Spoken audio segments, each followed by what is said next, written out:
Good morning, students. Today we will discuss about chapter number 1, reproduction in angiospermic plants, that are flowering plants. As we know, angiosperm, the main plant body, is diploid sporophyte, and their life cycle involves alternation of generation. That is, sporophyte generation follows gametophyte generation. The plant body is well differentiated into true root, stems, leaves, and this diploid plant body represents main generation, that is sporophyte.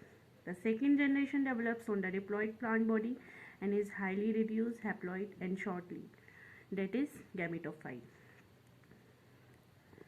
Now, there are two types of reproduction in angiospermic plants, that is sexual reproduction and sexual reproduction.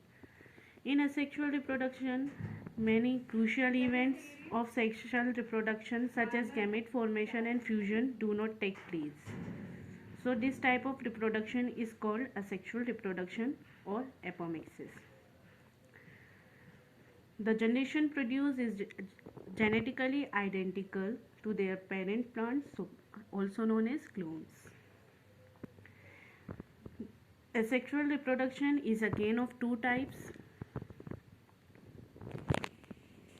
that is agamospermy and vegetative reproduction or vegetative propagation.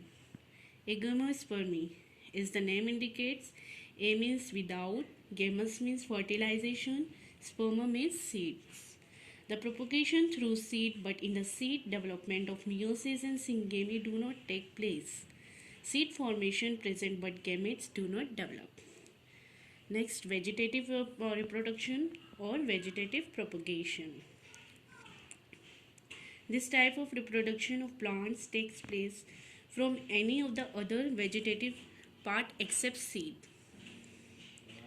The organs used for vegetative reproduction are called vegetative propagules.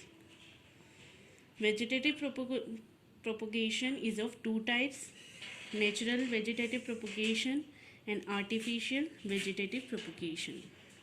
Natural vegetative propagation, it can occur by following plant propagules. First, by stems. Modified stems such as rhizome in ginger, corn, tuber potato, bulbil in garlic, stolon in strawberry, runners in grasses are used for multiplication of plants in favorable conditions. For example, vegetative propagation in plants, potato by bud. Next, by roots. Roots of some woody plants form shoots that is developed into new plants. For example, neem, jasmine, rosewood, sesame. In some plants, in tuberous roots, adventitious roots develop from same plants such as parent plants. Example, sweet potato, asparagus, and dahlia. These two are examples of vegetative propagation by tuberous roots.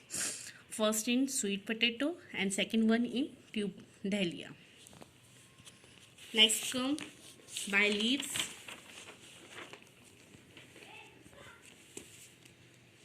In bryophyllum from leaves margin and begonia from petiole and surface of veins, adventitious bud develops which get detached and develop into new plants. For example, in this, the first picture is of bryophyllum. As you can see, the new plantlets are coming from leaf margins, and second one is begonia. The plantlets are coming from petiole and leaf veins, and the fourth one is by reproductive organs. This type of reproduction we can see in example, we can see in agave and Dioscorea.